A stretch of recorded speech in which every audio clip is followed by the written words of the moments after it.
ဒီကိုတရားလုံးပဲမင်္ဂလာပါဗျာနော်မနေ့ကကျွန်တော်ဒါတီကိုဒါကျွန်တော်တို့ဟောစပိန်ကပ်ပေါ့နော်စပိန်ကပ်ကိုတီကို body ရဲ့ကိုပေါင်းအောက်ရဲ့ပေးရတယ်ဒါပေမဲ့ကျွန်တော် body ပဲရခဲ့ပြီဗျာနော်ကိုပေါင်းတော့မရပါဘူးဒီနေ့ကျွန်တော်ဒါ Premier League ရဲ့ဒါပွဲစဉ်25ပွဲမြောက်ကျွန်တော်ဒါအစောပိုင်းပွဲစဉ်တစ်ပွဲကိုကျွန်တော်ရွေးထုတ်ပေးထားတယ်ကျွန်တော်ဒါ Leeds United နဲ့ Nottingham Forest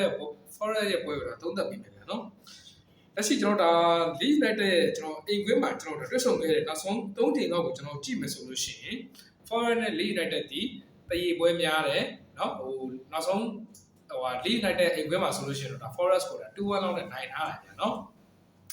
အဲ့တော့ဒါ head to head ရကြည့်မယ်ဆိုလို့ရှိရင်ဒီပွဲဒီတရေကြဖို့အတွက်ကျွန်တော်ဒါရာဂိုင်လုံးများတဲ့ပွဲတစ်ပွဲဖြစ်တယ်เนาะပြီးထပ်လာမယ်ကျွန်တော်ဒါ Leeds United ရဲ့ဒီနေ့ရဒီအိမ်ကွင်းဆက်ဆောင်ရည် Leeds United ရဲ့ဒီနေ့ရဒီအိမ်ကွင်းဆက်ဆောင်ရည်ဒီပြီးခဲ့တဲ့ဘက်ကကျွန်တော်တို့ဒါအာဆင်နယ်ကိုဒါ 4-0 နဲ့သူတို့ဒါအိမ်ကွင်းမှာရှုံးနေခဲ့တယ်เนาะအာဆင်နယ်ကိုရှုံးတာတော့ဒါလက်ခံလို့ရပါတယ်ဗျာเนาะဒါတောက်လျှောက်ကျွန်တော်ကြည့်မယ်ဆိုလို့ရှိရင်လည်း Chelsea ကိုအိမ်ကွင်းမှာ 3-1 နဲ့နိုင်ကန်ထားတယ်လီဗာပူးကိုအိမ်ကွင်းမှာတရေကန်ထားတယ်เนาะ 3-3 နဲ့ Man U ကိုအိမ်ကွင်းမှာ 1-1 နဲ့တရေကန်ထားတယ်ဗျာเนาะအိမ်ကွင်းဆက်ဆောင်ကြီးတော်တော်လေးကောင်းနေတဲ့မှာပါတယ်ပြီးလို့ရှိရင်တော့ Fulham ကိုเนาะဒါအိမ်ကွင်းမှာ 1-0 နဲ့နိုင်ထားတယ်ဗျာเนาะ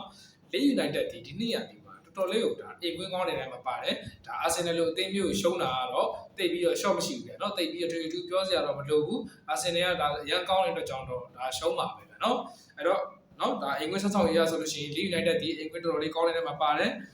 ကျွန်တော်ဒါ Forest ရဲ့ဒါဝေကွင်းပိုင်းဆောက်ဆောင်ရကြည့်အောင် Forest ဒီเนาะကျွန်တော်ဒါဝေကွင်းနေမှာဆိုတော့ Everton ကိုဒါ 3-0 နဲ့ရှုံးထားတယ် Fulham ကို 1-0 နဲ့ရှုံးထားတယ်เนาะပြီးလို့ရှိရင်ကျွန်တော်ဒါ Villa ကိုလည်း Aston Villa ကို 3-1 နဲ့ရှုံးတယ်ဒါဒီနောက်ပိုင်းเนาะဒါဟိုချက်ယူပါလိမှာဆိုလို့ရှိရင်လည်းဒါ Braga ကိုရှုံးထားတယ်ဗျာเนาะဝေကွင်းဆောက်ဆောင်ကြီးကြည့်မယ်ဆိုလို့ရှိရင် Brentford ကိုလည်းကျွန်တော်တို့ဒီဝေကွင်းမှာတော့နိုင်ထားတယ်ဒီနောက်ပိုင်းလေးမှာတော့ဒါ Forest ကခြေစွမ်းလေးတွေဒီနောက်ဆုံး3ပွဲလောက်မှာဆိုလို့ရှိရင်ခြေတော့ပြတ်မှန်းလာတာတွေ့ရတယ်ဗျာเนาะကျွန်တော်ကစားပုံတေးဖောင်နေเนาะခြေထဲနောက်တန်းပြီးလို့ရှိရင်ဒီခြေစွမ်းပိုင်းရအစပေါ့เนาะဒီပြတ်မှန်းလာတာတွေ့ရတယ်ခုနကကျွန်တော်ပြောခဲ့သလိုပဲ head to head ရကြည့်မယ်ဆိုလို့ရှိရင်ဒီပွဲဒီတေးကြဖို့တော့ရခိုင်နှုန်းအများဆုံးပွဲတစ်ပွဲဖြစ်တယ်ပြီးတော့ဒီမနက်ကျွန်တော်ဒီမနက်ရဲ့ဈေးတန်းဆိုလို့ရှိရင် Leeds United ဒီ level 55ပြရှုံးမယ်เนาะကျွန်တော်တို့ဂိုးပေါင်းကနှလုံး60ရှုံးတယ်ဗျာเนาะအဲ့တော့ပေးထားတဲ့ဈေးတန်းရဆိုလို့ရှိရင်ကျွန်တော်တို့ Leeds United ကကျွန်တော်တို့တရေဆိုလို့ရှိရင်ကျွန်တော်ထောက်ဝက်ဒီပါရှုံးနေပြီဗျာเนาะအဲ့တော့ကြောင့်ဒီနေ့ပွဲဒီတရေကြဖို့တော့ရခိုင်နှုန်းများရတယ်ပြီးတော့ဒီ league ကလည်းဒါ Arsenal ရှုံးထားတဲ့အတွက်ကြောင့်ဒီနေ့ပွဲမှာတော့ကောင်းမွန်တော့ဒါပြင်ဆင်လာပြီးတော့ခံမှာပဲဒါပေမဲ့ဒီတော့ဒါ Nottingham Forest ဘက်ကြည့်မယ်ဆိုလို့ရှိရင်လည်းဒီနောက်ပိုင်းပွဲတွေမှာဒါခြေပြတ်မှန်လာတယ်ဗျာเนาะဒီပွဲကကျွန်တော်ခုနပြောခဲ့သလိုပဲအတူတူအရာကြည့်မယ်ဆိုရင်ရောလက်ရှိခြေစမ်းပိုင်းရကြည့်မယ်ဆိုလို့ရှိရင်ရောเนาะကျွန်တော်ဒါဒီပွဲကတေးကြနိုင်ကြီးအများဆုံးပွဲတစ်ပွဲဖြစ်တယ်ဗျာเนาะဒါပေးထားတဲ့ဈေးတန်းရအောင်ဆိုလို့ရှိရင်အဲ့တော့ကျွန်တော်ကဒီနေ့ပွဲမှာတေးခံမှန်းတဲ့အတွက်ကြောင့်ကျွန်တော် Leeds United ကိုအိမ်ကွင်းကိုကျွန်တော်ဘက်ကန်ပြီးတော့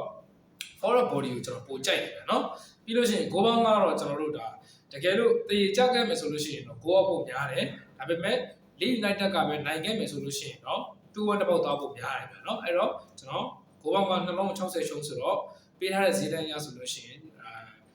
1-1လောက်နဲ့လည်းပြီးသွားဖို့များတယ်လို့1-2-1နဲ့လည်းကျွန်တော်ပြီးသွားဖို့များတယ်ဗျာเนาะအဲ့တော့ Forest body ရဲ့ကျွန်တော်ဂိုးပေါင်းအပေါ်ရေကိုကျွန်တော်ကြိုက်တယ်เนาะ